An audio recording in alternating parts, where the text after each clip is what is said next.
இப்போ இந்த தோள்பட்டை வலி இருக்கு.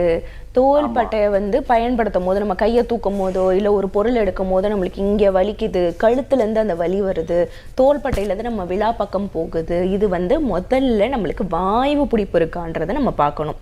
நம்மளுக்கு வாதம் மேல் நோங்கி, ஏன்னா நாடி பரிசோதனை செய்யும் போது தான் நம்மளுக்கு எந்த அளவுக்கு அந்த வாதம் மேல் நோங்கி இருக்குன்றதை நம்ம பார்க்க முடியும். இப்போ இந்த வலிக்கு என்ன பண்ணுங்க அப்படின்னா, கருப்பு உளுந்து பாருங்க, கருப்பு உளுந்து எடுத்துக்கோங்க, 1 கப் எடுத்துக்கோங்க. கருப்பு கவுனி அரிசி 1 கப் எடுத்துக்கோங்க. கொள்ளு 1/4 பங்கு எடுத்துக்கோங்க.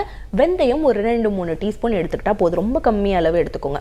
சோம்பு எடுத்துக்கோங்க, சீரகம் எடுத்துக்கோங்க, ஒரு டீஸ்பூன் போதும். இது எல்லாமே தனித்தனியாக வறுத்துட்டு ஒன்று பட போட்டு நல்லா அரைச்சி பொடியாக்கி அந்த கஞ்சியை வச்சுக்கோங்க.